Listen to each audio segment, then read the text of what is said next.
Seja bem-vindo à Primeira Igreja Batista do Pará. Seu vídeo já vai começar. Mas antes, não esqueça de se inscrever, dar o like e ativar as notificações.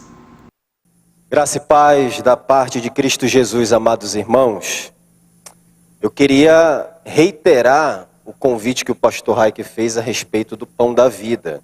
Eu sirvo nesse ministério há uma década e tem sido muito abençoador para a minha própria vida. Muitas vezes as pessoas vão lá com o objetivo de abençoar outras pessoas e elas mesmas acabam sendo abençoadas. Eu poderia dar aqui inúmeros testemunhos para vocês, inclusive de pessoas que passaram por lá e entenderam que a sua vocação era ministerial e hoje estão no campo, como o missionário Raj Carvalho, que está lá em Santarém Novo, e este pregador que vos fala aqui agora, neste púlpito, também passou por lá e eu confirmei meu chamado ali no Pão da Vida. E tantas outras pessoas que foram edificadas ali. Então, fica aqui essa nota reiterada do convite para você servir conosco no Pão da Vida. Queridos irmãos, nós temos estudado nas noites de domingo a carta de Paulo aos Efésios. Se você tem estado aqui todo domingo, você tem ido às alturas aqui junto comigo, sendo enlevado para alcançar as riquezas espirituais que o Senhor disponibilizou a nós em Cristo Jesus. É isso que Paulo está falando na carta aos Efésios. Mas hoje nós vamos fazer uma digressão do nosso tema, do nosso estudo na carta de Paulo aos Efésios, para que a gente considere um outro tema que está aí em tela, o poder da língua. A propósito, na semana que vem eu não vou estar aqui com vocês. Vou estar pregando no aniversário da Primeira Igreja Batista do Una. Então, se retomássemos hoje, já iríamos parar na semana que vem. E logo a seguir já vem o aniversário da igreja. Então, vamos aguardar para que retomemos em fevereiro a exposição da Carta aos Efésios e assim seguirmos sequencialmente. Então, hoje, nós, embora considerando outro tema, nós vamos expor a palavra de Deus, verso a verso, como temos feito aqui, embora não sequencialmente na carta aos Efésios. A guisa de introdução, a fala é o fator biológico distintivo e diferencial do homem. Se compararmos os homens com os animais, evidentemente nós vamos encontrar muitíssimas diferenças. Mas a capacidade de falar, sem dúvida, é a mais proeminente. O homem pode falar, ele pode expressar-se, ele pode pôr os seus pensamentos em palavras de uma maneira ordenada, como um animal não pode fazer. Esse é o maior dom dado à natureza humana. Quando Deus criou o homem, ele deu a ele o dom da fala. Nessa capacidade de falar, nós vemos sobressair claramente a imagem e a semelhança de Deus, segundo a qual o homem foi criado originalmente, e mesmo após a queda, há um resquício dessa imagem e semelhança de Deus ainda no homem, embora distorcida. Imediatamente após a queda, a linguagem do homem, bem como todas as suas outras faculdades, foram profundamente afetadas pelo pecado.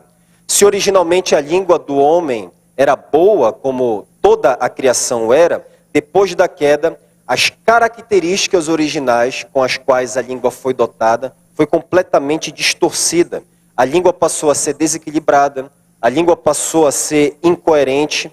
Se no palco original do Criador, no plano original do Criador, nesse palco da criação que ele originalmente criou, estava inclusa no propósito principal e supremo do homem de glorificar a Deus. A língua, se a língua estava inclusa nisso, como todas as coisas, após a queda, a língua também evidencia a depravação total do homem em inimizade contra Deus. A língua que antes, originalmente, foi criada para louvar, honrar e glorificar a Deus, agora amaldiçoa e espragueja, Deus blasfema contra ele. E isso fica claro nos primeiros registros da história humana no livro de Gênesis. Primeiro, nós vemos essa distorção em relação ao próximo. Se antes da queda em Gênesis 2:23, Adão utilizava a sua língua para demonstrar de uma maneira poética, empolgada, a sua afeição pela sua companheira, Após a queda em Gênesis 3:12, Adão utiliza sua língua para demonstrar desprezo à mulher que o Senhor Deus havia lhe dado. Ouça, foi a mulher que me deste por companheira que me deu o fruto da árvore e eu comi. Se no plano original do Criador a língua apenas elogiava, após a queda também acusa e despreza deliberadamente. Nós vemos também os efeitos imediatos da queda em Gênesis 4:9, na resposta atravessada e malcriada que Caim dá ao Senhor Deus. Ouça, Gênesis 4:9. Então o Senhor perguntou a Caim: onde está o seu irmão? Respondeu ele: não sei, sou eu responsável pelo meu irmão? Na esfera espiritual, note isso, ouça, o diabo sempre centraliza os seus ataques naquilo que é mais precioso no homem. E o pecado sempre destrói o que é melhor em nós, aquilo que é de mais elevado em nós. Os centros mais elevados são sempre os primeiros a serem afetados pelo pecado e ficam imediatamente em evidência. Não deve nos surpreender, então, a importância que a Sagrada Escritura dá ao potencial mortífero da língua, principalmente nos livros de Salmos e Provérbios. Nesses livros é frequente, se você já leu a Bíblia toda, você vai notar. Se você for ler a Bíblia esse ano, atente a isso. Você vai ver que nesses livros a descrição da língua é frequentemente, a língua é frequentemente descrita, como perversa, suja, traiçoeira, corrupta, lisonjeira, insultuosa, fofoqueira, blasfema, sensual, vil e etc. Você mesmo pode verificar e encontrar outras adjetivações aí. E o ensino geral da Escritura sobre a língua é: a fala expressa quem de fato nós somos. Foi esse o ensino do Senhor Jesus lá em Mateus capítulo 12, verso 34. A boca fala do que o coração está cheio. Então a verdade é que todos nós estamos afetados pelo pecado. Todos nós somos lerdos em perceber a importância no falar. Alguns mais, outros menos. Nós falamos com tanta liberdade, meus irmãos, tão levianamente, tão soltamente, falamos pelos cotovelos. E, no entanto, diz o nosso Senhor Jesus em Mateus 12:37, mas eu lhes digo que no dia do juízo, os homens haverão de dar conta de toda palavra inútil que tiverem falado. Pois, por suas palavras, você será absolvido, e por suas palavras será condenado. Você talvez tenha pensado no juízo em termos de atos julgados, mas você já havia pensado que a sua língua vai estar envolvida? Cada palavra inútil, mini sua, será julgada e está sendo computada desde o início da sua vida para passar no tribunal divino? Temos nisso, então, suficiente razão para nós nos preocuparmos com o uso da língua. É muito fácil pecar com a língua. Há pecados que alguns de nós, meus irmãos, jamais cometemos, nem vamos cometer. Alguns pecados que nós nunca vamos cair, alguns de nós. Assim Deus o queira.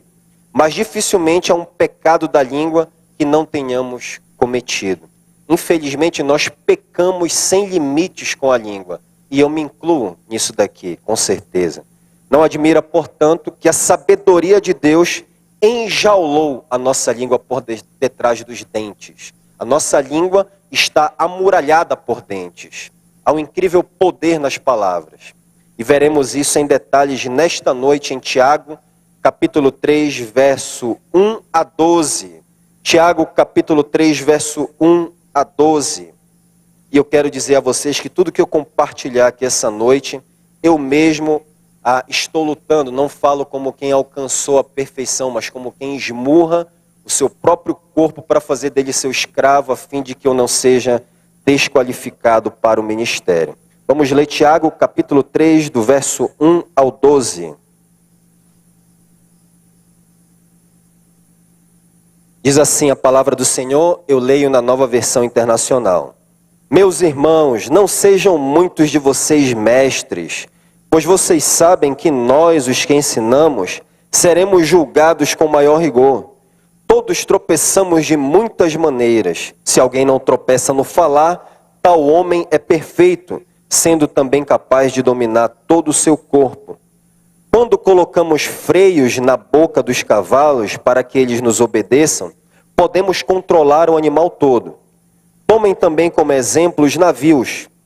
Embora sejam tão grandes e impelidos por fortes ventos, são dirigidos por um leme muito pequeno conforme a vontade do piloto. Semelhantemente, a língua é um pequeno órgão do corpo, mas se vangloria de grandes coisas. Vejam como um grande bosque é incendiado por uma simples fagulha. Assim também, a língua é um fogo, é um mundo de iniquidade. Colocada entre os membros do nosso corpo, contamina a pessoa por inteiro, incendeia todo o curso de sua vida, sendo ela mesma incendiada pelo inferno. Toda a espécie de animais, aves, répteis e criaturas do mar, toma-se e tem sido domada pela espécie humana. A língua, porém, ninguém consegue domar. É um mal incontrolável, cheio de veneno mortífero. Com a língua bendizemos o Senhor e Pai, e com ela amaldiçoamos os homens, feitos à semelhança de Deus. Da mesma boca procedem bênção e maldição. Meus irmãos, não pode ser assim. Acaso podem sair água doce e água amarga da mesma fonte? Meus irmãos, pode uma figueira produzir azeitonas ou uma videira figos? Da mesma forma, uma fonte de água salgada não pode produzir água doce. Senhor Deus, nós estamos diante da Tua palavra e nós desejamos perceber o Senhor falando conosco esta noite. Tu és o Deus que fala, Tu és o Deus que age. E rogo para que as palavras dos meus lábios, como diz o salmista, e o meditar do meu coração sejam agradáveis a Ti, Senhor meu, rocha minha, Redentor nosso, em Cristo Jesus. Amém. Esse é o maior texto da Bíblia sobre a língua, meus irmãos. Está aqui diante de nós a exposição clássica das Escrituras a respeito da língua. Aparentemente, havia muitos entre os judeus cristãos aos quais Tiago escreveu essa carta, que queriam ser mestres e estavam tentando ensinar aquilo que eles não compreendiam claramente. Tiago traz orientações e correções a eles e denuncia o pecado que eles estavam cometendo com a língua, o principal instrumento de trabalho dos mestres. Nós que falamos temos a tendência a errar mais. As nossas palavras estão mais expostas do que as de outras pessoas e por isso nós devemos ter cuidado. E muitos, diz Tiago, queriam ser mestres, queriam estar nessa posição. E aqui ele cobra mais especificamente que esses mestres ou essas pessoas que aspiravam essa posição controlem a língua. Ele desejava que seus leitores exercessem controle sobre a língua, que não se precipitassem no falar, especialmente, repito, aqueles que aspiram à liderança, pois o critério do juízo será mais rigoroso, é o que diz Tiago. Jesus diz em Lucas 12:48, a quem muito foi dado, muito lhe será exigido. E no capítulo 1, versículo 26 da carta de Tiago, ele já havia ensinado que o teste da verdadeira religião é o controle da língua. Quer testar a religião de alguém? É o que Tiago está dizendo. Veja como ela controla a sua língua. Ele diz, se alguém se considera religioso, mas não refreia a sua língua, engana-se a si mesmo. E agora, na sequência, Tiago desenvolve esse ponto com maior profundidade e alerta os seus leitores sobre o poder da língua. No versículo 2, capítulo 3, você vai acompanhando aí na sua Bíblia, ele diz, todos tropeçamos de muitas maneiras. Se alguém não tropeça no falar, tal homem é perfeito, sendo também capaz de dominar todo o seu corpo. O ponto de Tiago aqui é, quem controla a língua, controla o corpo todo. Esse é um argumento a minore. Quem pode o menos, pode o mais. É esse o argumento de Tiago aqui. Em outras palavras, se alguém consegue manter a língua em controle, este pequeno órgão do corpo humano sob controle, com certeza essa pessoa vai ter a capacidade de dominar membros maiores e indóceis do corpo humano. É isso que Tiago está dizendo aqui. Ou permita-me expressar esse ponto aqui de outra maneira. Se alguém consegue mortificar a fofoca e a maledicência, certamente é capaz de dominar outros descontroles pecaminosos, como a pornografia, a ira, a inveja, a ansiedade, ciúme ardente, dissensões, glutonaria, bebedices e etc. Quando você vê alguém muito descontrolado no falar, é bastante provável que essa pessoa tem problemas de se dominar em outras áreas da vida. Ela está, enquanto fala frivolamente, enquanto ela fala desembestadamente, ela está apenas expondo, de acordo com o ensino da Escritura, que ela tem pouco domínio sobre outras áreas do seu corpo. É muito provável que ela tenha dificuldade de exercer disciplina, domínio sobre questões maiores, sobre outros pecados.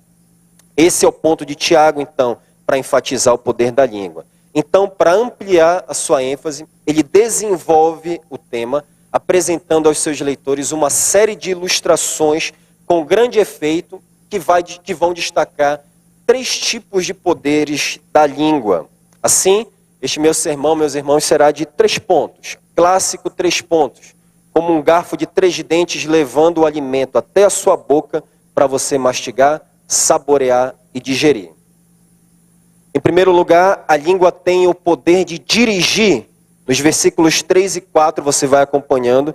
Tiago usa 2 figuras para ilustrar o poder da língua. O freio e o leme. Leia comigo. Quando colocamos freios na boca dos cavalos para que eles nos obedeçam, podemos controlar o animal todo. Tomem também como exemplo os navios. Embora sejam tão grandes e impelidos por fortes ventos, são dirigidos por um leme muito pequeno, conforme a vontade do piloto. Aqui, Tiago ilustra o ponto anterior. Quem controla a língua, controla o corpo todo. A primeira ilustração é a do freio usado em cavalos. O cavalo, naturalmente, ele é um animal indócil, um animal selvagem, forte, estabanado, poderoso. Mas se você coloca um freio na boca desse cavalo, você o conduz para onde você quer. Você o torna domesticável. Ele se torna útil, se torna dócil. O ponto da ilustração de Tiago aqui é que para termos a obediência de um animal poderoso como o cavalo, basta que nós tenhamos o controle da sua boca mediante freios. É muito simples o que Tiago está dizendo aqui. O termo controlar significa literalmente mudar de direção. Tiago diz que a língua é do mesmo jeito, do mesmo jeitinho. Se você consegue dominar a sua língua, também vai conseguir dominar seus impulsos, paixões, mantendo-os na direção desejada. É o que Tiago nos diz. No versículo 4, na sequência, nós temos a segunda ilustração do princípio estabelecido. Navios enormes são guiados por um pequeno leme. Olha só como o Tiago ele é didático, ele é gráfico aqui da maneira como ele está escrevendo. Tiago está chamando aqui a atenção dos seus leitores. Da mesma forma que prestam atenção como pequenos freios dominam animais poderosos, os seus leitores também devem prestar igual atenção a observar o mesmo princípio nos navios, os quais Tiago, naquela época, considerava tão grandes, e ele nem viu os transatlânticos que nós temos hoje. Esses navios, continua Tiago, são impelidos por fortes ventos. Contudo, apesar dos fortes ventos, continua Tiago, um navio é guiado por um leme muito pequeno. Imagine, meu irmão, minha irmã, o quão desastroso seria um navio sem leme. O que iria acontecer? Um navio em alto mar sem leme? Ele iria se arrebentar nas rochas, iria ficar à deriva, iria ficar vagando em alto mar. Seria um grande desastre. Iria levar as pessoas para a morte, iria levar as pessoas para a destruição. O ponto dessa ilustração é similar à ilustração do versículo anterior. Da mesma forma que freios dirigem cavalos e lemes dirigem navios, a língua dirige o resto do corpo. O que Tiago está dizendo é que se nós não controlarmos a nossa língua, meus irmãos, nós seremos como um cavalo selvagem, desembestado. Se nós não controlarmos a nossa língua, nós seremos arredios, indóceis, dando coice em quem se aproxima. É o que Tiago está nos dizendo. Se nós não controlarmos a nossa língua, nós seremos ainda como um transatlântico, sem leme, sem direção, nós vamos nos arrebentar nos rochedos, nós vamos destruir quem está perto de nós. Palavras sem direção arruinam vidas. É o que Tiago está dizendo. A língua tem poder de dirigir tanto para o bem quanto para o mal. Assim como as rédeas podem dirigir o cavalo para pastos verdejantes ou para um penhasco, e os lemes podem dirigir navios para praias paradisíacas ou para rochedos. A morte e a vida estão no poder da língua, diz Provérbios 18, 21. Em 1 Samuel, capítulo 25, nós temos uma excelente ilustração bíblica disso. Depois da morte de Samuel, Davi foi levado para o deserto de Maom. Davi, na verdade, foi para o deserto de Maom, porque ele estava fugindo de Saul. A esta altura ele estava vivendo como fugitivo, porque Saul, dominado pela inveja, queria matá-lo. Em Maom havia um homem muito rico e poderoso chamado Nabal, e o nome da sua esposa era Abigail, que a Bíblia diz que era uma mulher inteligente e bonita, mas seu marido era arrogante, orgulhoso, prepotente. Davi, naquela altura, precisava de mantimentos para continuar a sua peregrinação. Veja, ele está no deserto aqui, e por isso ele enviou homens para pedir comida a Nabal. Mas Nabal maltratou os homens de Davi e dirigiu a Davi palavras arrogantes, ferinas, insolentes. Um servo de Nabal, nesse capítulo 25 de 1 Samuel, o descreve da seguinte maneira, verso 17, um homem tão mau que ninguém consegue conversar com ele. Davi, por sua vez, se enfureceu com a resposta de Nabal e declarou guerra contra ele e prometeu matar toda a sua família. Mas as sábias palavras de Abigail, esposa de Nabal, mudaram a direção de tudo e aquele massacre que Davi havia prometido foi evitado. Ela se humilhou diante de Davi, pedindo desculpas a Davi pela insensatez do seu esposo e deu a Davi tudo o que ele precisava. Se colocou numa posição humilhada diante de Davi. Que excelente exemplo das Escrituras. A história também nos dá um excelente exemplo do poder da língua de dirigir. Em 1883, a pequena cidade espanhola de Lijá tinha apenas 300 habitantes e declarou guerra contra a França após o rei da Espanha, Alfonso XII, ter sido hostilizado em uma visita a Paris. Os milhares de franceses aglomerados nas praças, subindo até em carros e telhados, insultavam o rei da Espanha. Gritavam ofensas contra eles, como feras proferiam insultos e apedrejaram a comitiva real que passava pelas ruas da cidade. O conflito, essa guerra declarada da cidade espanhola de Lijá contra a França, durou 100 anos, embora nem um tiro sequer tenha sido disparado. E tudo começou com o mau uso da língua. 93 anos depois, o rei espanhol, Juan Carlos, fez uma viagem a Paris e os moradores locais, diferentemente do que fizeram no passado, o receberam com hospitalidade.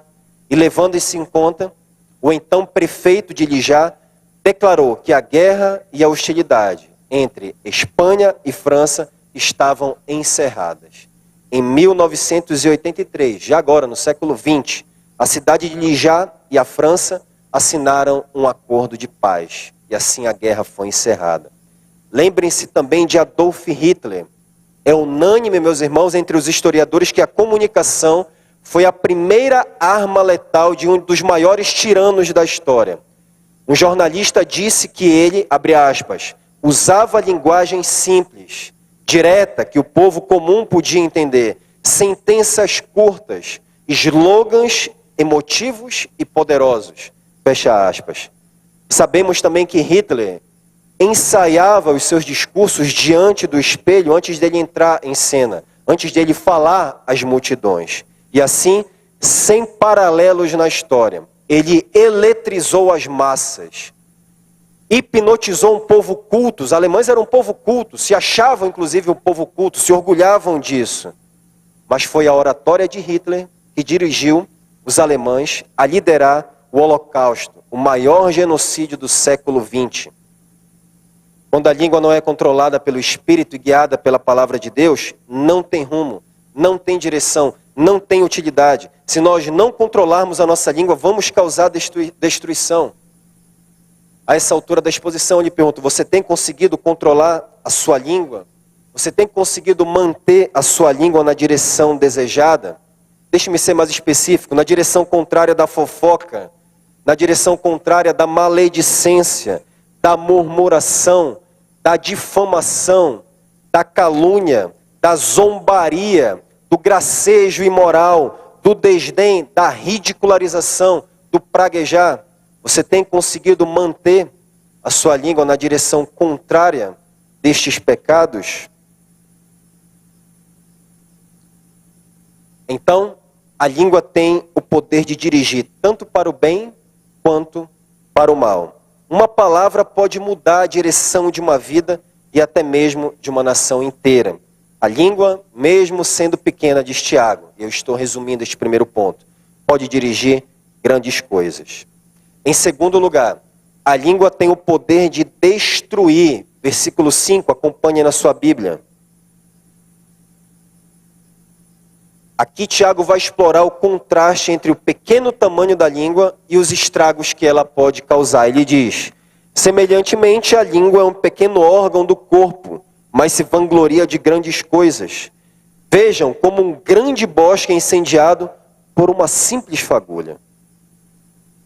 Assim como o freio do cavalo e o leme, a língua, ela é um pequeno órgão, mas ela é capaz de feitos desproporcionais ao seu tamanho. Veja, a língua é um pequeno órgão, assim como o freio e o leme do navio, mas capaz de feitos desproporcionais ao seu tamanho. Você já parou para perceber que um incêndio de proporções gigantescas pode ser causado por um mero palito de fósforo? Você já parou para pensar nisso? A gente está vendo aí um grande incêndio acontecendo na Califórnia, salvo engano. Eu tenho acompanhado de alguma maneira ao longo desses dias, mas eu também atestei isso na prática. No seminário Palavra da Vida Norte, onde eu estudei, é mandatório que uma vez por semana, durante 3 horas, os alunos executem tarefas de limpeza e manutenção da instituição. Durante os 4 anos de seminário, 3 horas por semana, dentre outras coisas, a gente tem que trabalhar limpando ali a instituição. Esse período de trabalho é chamado de tarefão. Num desses dias de tarefão, 2 veteranos e eu, que era primeiranista naquela época, nós fomos encarregados de limpar uma valeta que servia de escoamento para a água da chuva, que acumulava em uma das ruas do seminário. Essa valeta cortava uma rua e levava para dentro de um matagal. Só que essa valeta estava obstruída por folhas e galhos. Por isso, quando chovia, a água não escoava e a rua ficava repleta de poça, de lama, ficava encharcada, e isso acabava indo para a casa dos missionários. E para desobstruí-la completamente, nós teríamos que abrir um caminho no matagal. Conseguíamos limpar a valeta conforme nós havíamos na rua, mas não conseguíamos limpar para dentro, precisava escoar para dentro do matagal. Então, em uma rápida reunião de preguiçosos, meus companheiros e eu, concordamos em queimar parte do matagal ao invés de cortá-lo. Era só pegar um facão, abrir um caminho ali rápido e limpar até onde nós poderíamos limpar conforme a valeta seguia. Mas nós queríamos ganhar tempo. Serviço de preguiçoso faz 2 vezes, não é mesmo? Não é isso que diz o ditado? Então nós utilizamos álcool e palito e lançamos fogo no matagal. O que vocês acham que aconteceu? A chama, que parecia pequena, parecia tudo estar sob controle, mas em questão de minutos o fogo se agigantou e se elevou acima dos fios de alta tensão. E nós começamos a ficar desesperados ali. E era verão, o fogo começou a se alastrar rapidamente e o mato seco, junto com o vento, potenciou o avanço do fogo. Nós perdemos absolutamente o controle da coisa. O fogo se tornou um gigante indomável. Nós ficamos desesperados. Para o nosso alívio, pela providência de Deus, havia conosco um dos veteranos, era de Anapu, e ele estava acostumado, segundo ele nos falou depois, estava acostumado a apagar incêndios, queimadas em Anapu, que é muito seco, com folhas de bananeira. E imediatamente ele correu para as bananeiras que estavam ali em volta, pegou uma folha e começou a acalmar o fogo, a apagar o fogo. Se o fogo se alastrasse, meus irmãos, as casas dos missionários, dos alunos iam ser atingidas, porque esse caminho de matagal, ele percorre toda uma rua lateral do Palavra da Vida, ali do seminário. Não daria nem para mensurar o tamanho da destruição, da tragédia que ia ser esse dia, meus irmãos. E depois de cerca de 1 hora nós conseguimos conter o fogo. Ele com folha de bananeira, jogando em cima do fogo, e nós pegando baldes de água e jogando em cima da queimada. Aquele incêndio começou pequeno, mas atingiu grande proporção. E por muito pouco não terminou numa verdadeira tragédia. Assim é o poder da língua.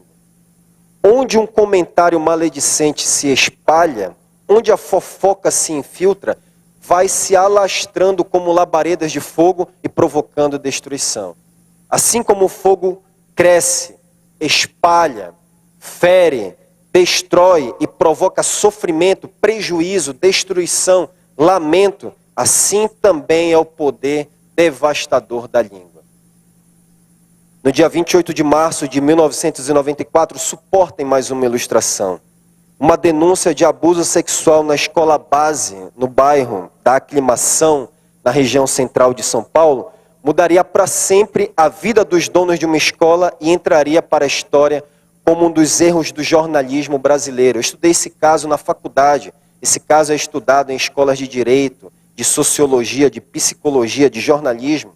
Os proprietários da escola, o motorista do transporte escolar e um casal de pais de um aluno foram acusados por mães de alunos de abusar de crianças de 4 anos na escola.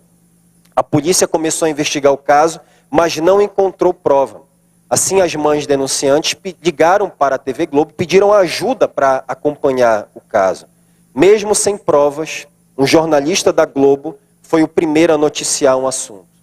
Em seguida, jornais de grande circulação, todos os grandes jornais, todas as grandes emissoras, SBT, Bandeirantes, Record, programas de TV e rádio passaram a acusar os donos da escola de pedofilia, provocando uma verdadeira comoção nacional contra os envolvidos, sentimento de lixamento. Inclusive a escola chegou a ser depredada, invadida, destruída. No entanto, tudo era uma mentira, tudo era uma fake news.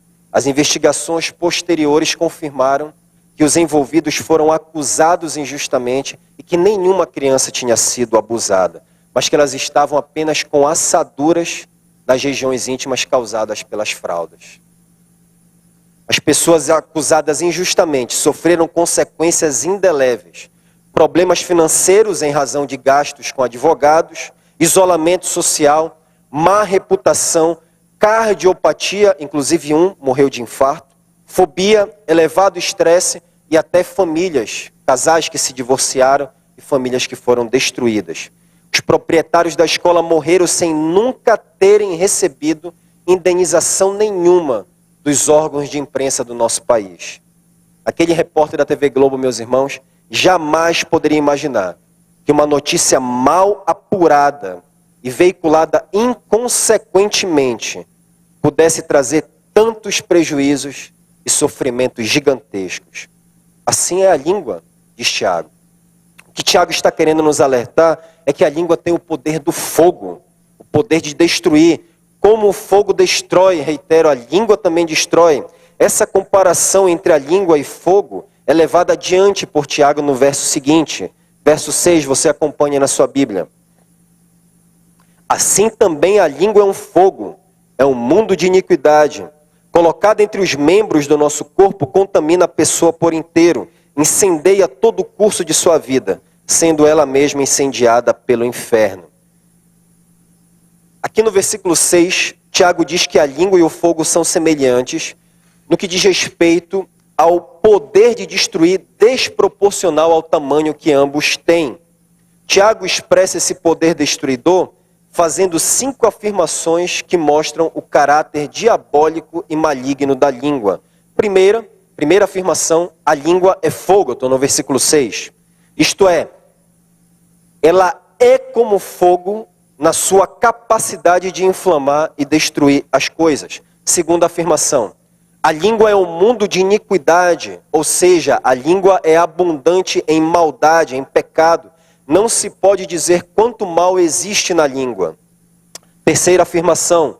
A língua está, ele está dizendo aqui, situada entre os membros do corpo e contamina o corpo inteiro. Isso aqui, meus irmãos, significa que esse fogo destruidor, que é a língua, está entre nós mesmos. É um dos membros do nosso corpo. É um inimigo interior e é isso que torna ela perigosa. Ela estando nessa posição vantajosa, ela contamina o restante do corpo inteiro. As maledicências, as fofocas, as calúnias, as mentiras, as malícias proferidas com a língua contaminam o restante do corpo. Nós não devemos nos enganar achando que as más palavras que saem dos nossos lábios não causam prejuízo a todo o resto que compõe a natureza humana. Porque isso está em nós. A língua está arraigada, é parte componente da nossa existência. Quarta afirmação. A língua inflama o curso da natureza. Ou, como diz a Almeida Revista Atualizada, põe em chamas a carreira da existência humana. Essa tradução aqui da Almeida Revista Atualizada parece mais plausível em meu juízo. A ideia de Tiago parece ter sido mostrar a extensão do estrago que a língua causa. Nada na existência humana está livre do poder destruidor da língua. Nada escapa do seu poder alastrador e devastador. Que Tiago mais uma vez compara ao fogo ao dizer que a língua inflama ou põe em chamas a vida como um todo. Quarta afirmação de Tiago neste versículo 6. A língua é ela mesma incendiada pelo inferno.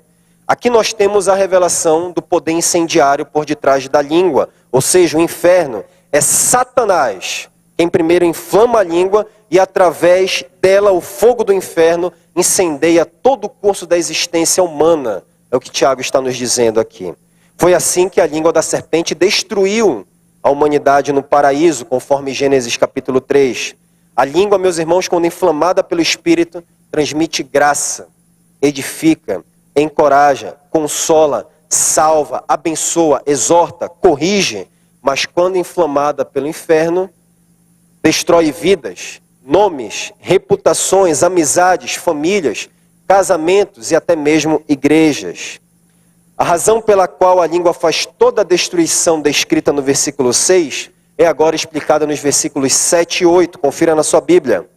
Versos 7 e 8.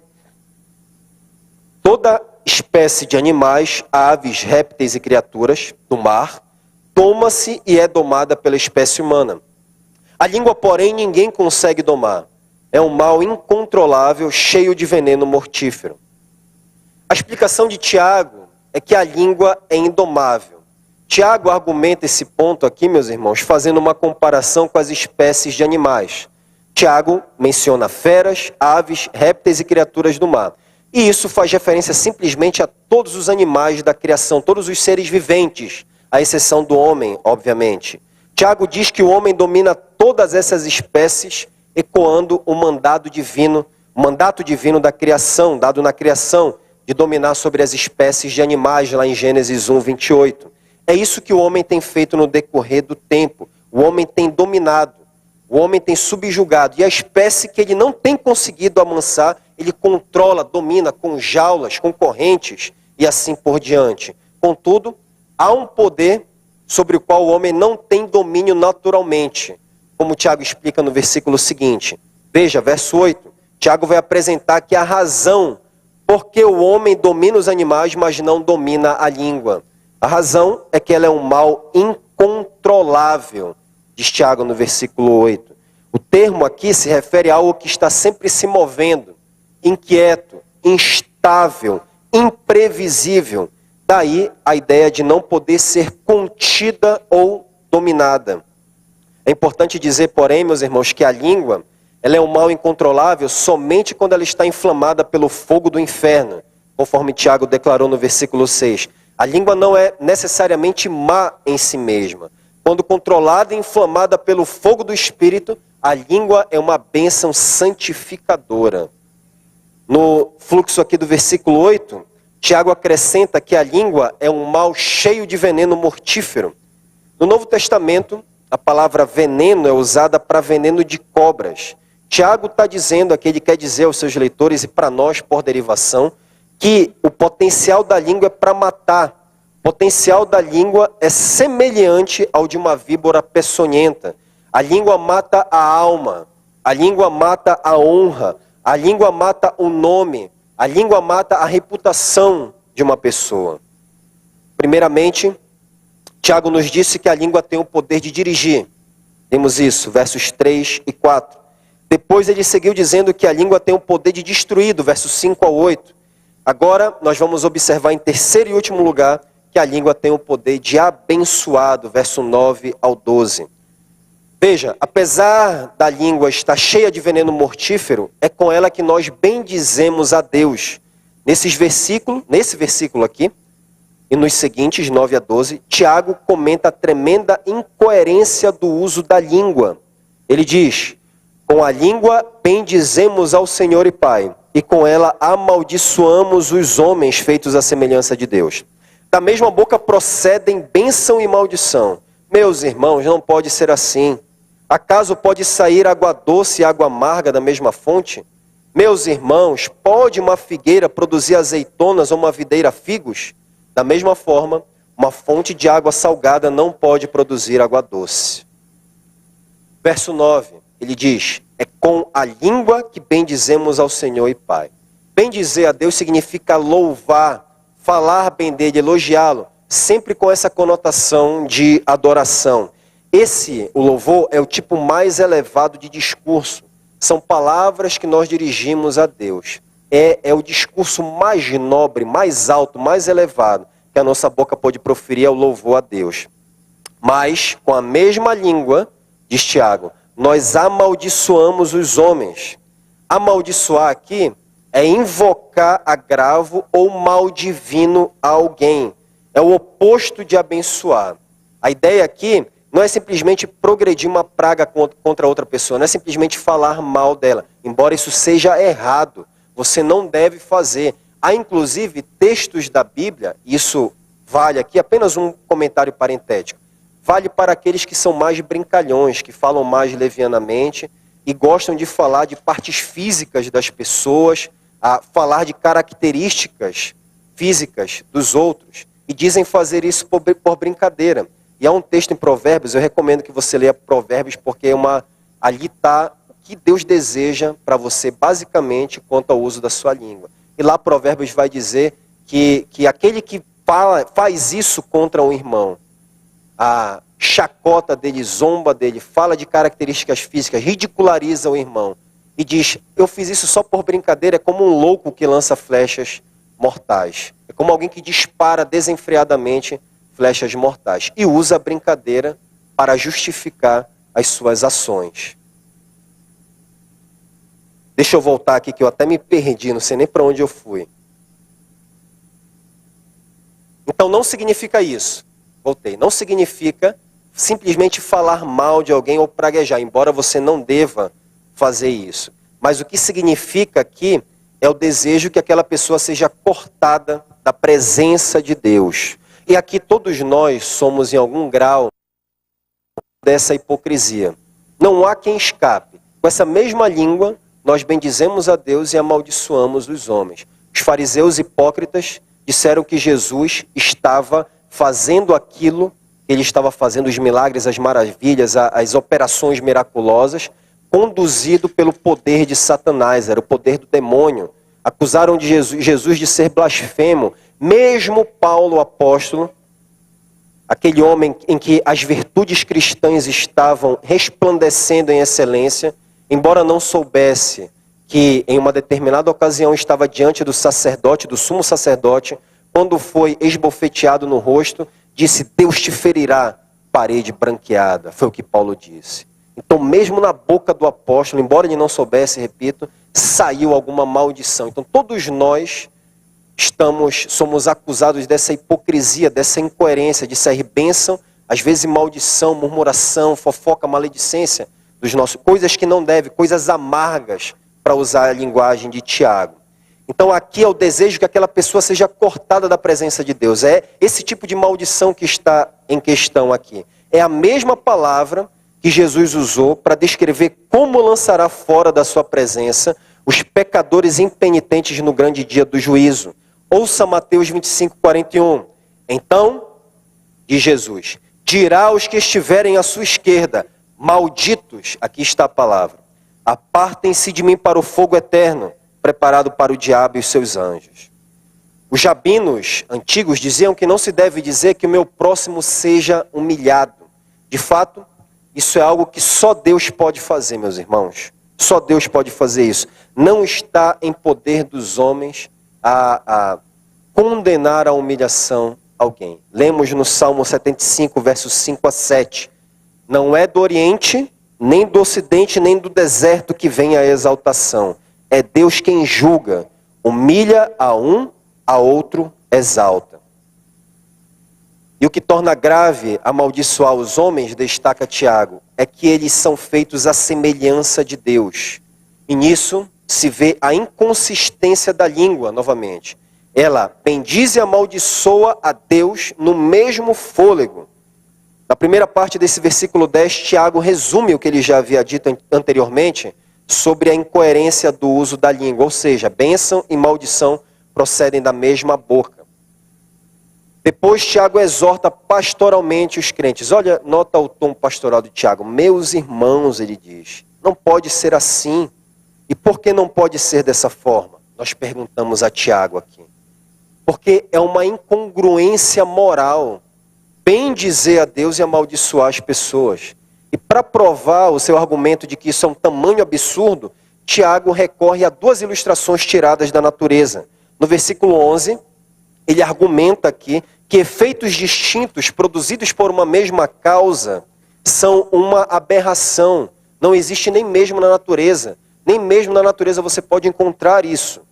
Ele faz isso lançando uma pergunta para a qual ele espera uma óbvia resposta negativa. Acaso podem sair água doce e água amarga da mesma fonte? Veja, doce e amargo, meus irmãos, são completos opostos, são antagonistas. Duas coisas completamente diferentes. E certamente a resposta óbvia aqui é não.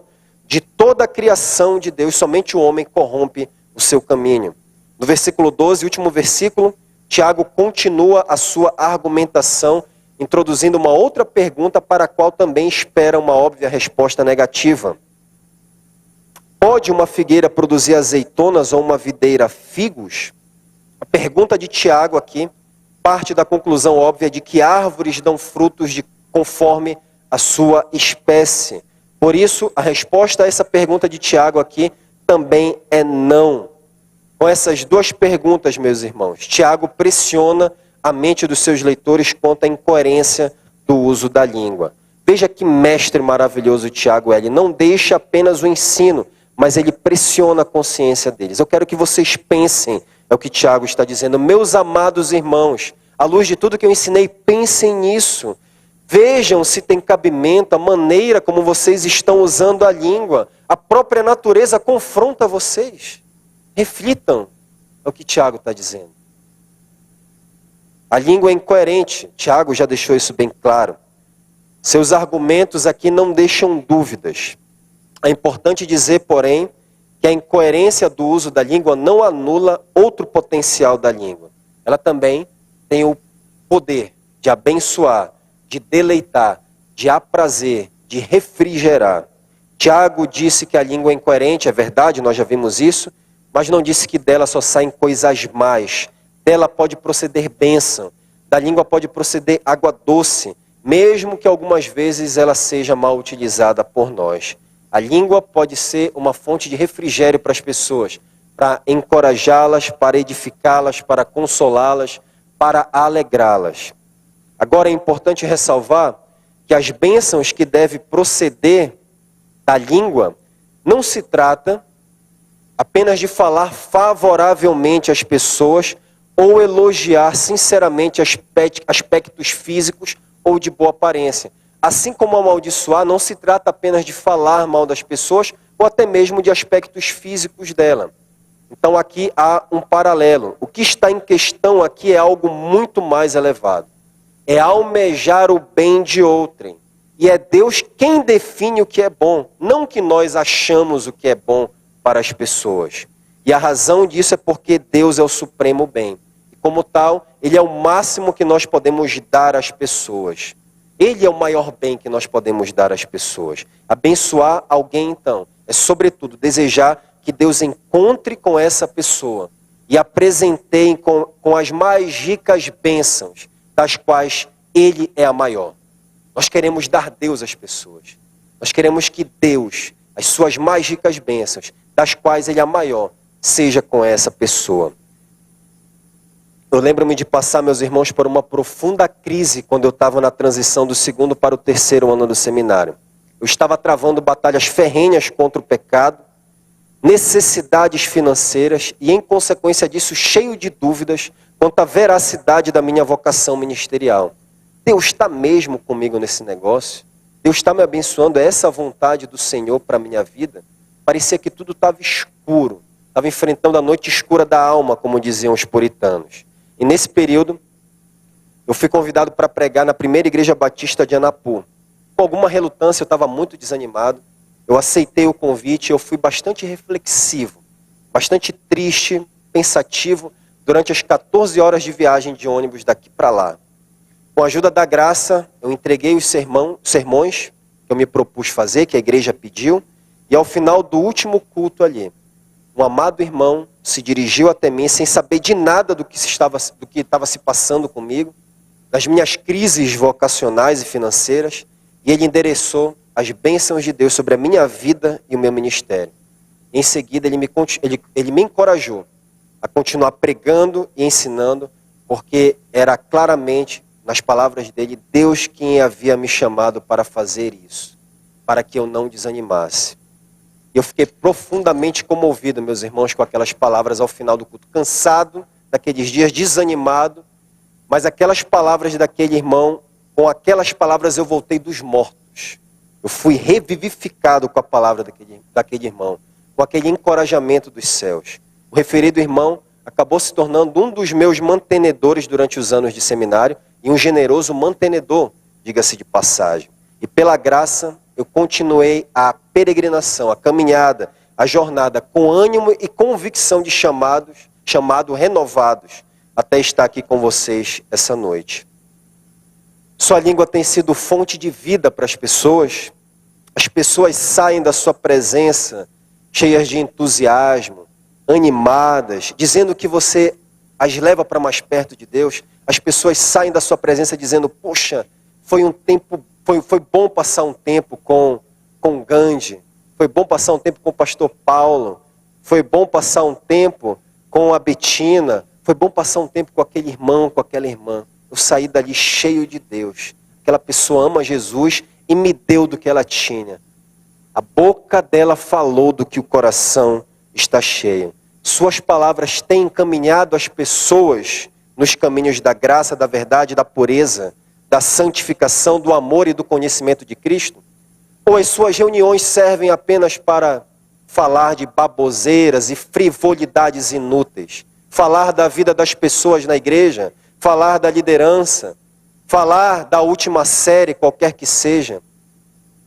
Para que tem servido as suas reuniões de amigos e como você tem usado a sua língua? Você está seguro de que pode dizer de cada palavra da sua boca o que disse o Senhor Jesus aos discípulos em João 6,33, 6,63? As palavras que vos tenho dito são espírito e são vida. A boca do justo é manancial de vida, diz Provérbios 10:11. Há pessoas que ficaram, meus irmãos, amarguradas com a igreja por conta de palavras que nunca deveriam ter sido ditas. Algumas pessoas que fecharam seu coração para o evangelho e nunca mais pisaram numa igreja por causa de crentes ou pseudo-crentes que endereçaram palavras ferinas. Talvez alguém tenha abandonado a comunhão da igreja e não esteja aqui essa noite por causa de palavras mal dirigidas da sua parte. Calúnia, difamação, fofoca, maledicência, palavras duras e esmagadoras.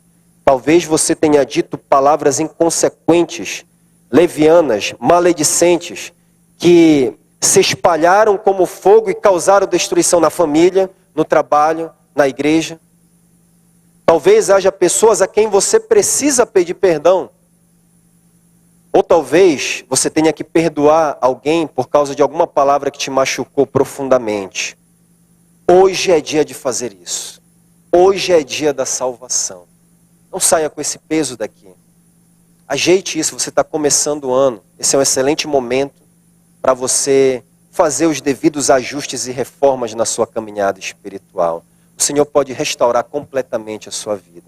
Ou o Senhor pode te dar uma nova direção, um novo caminho, talvez nessa área que você não estivesse enxergando claramente o uso da língua. Tenha coragem de mudar.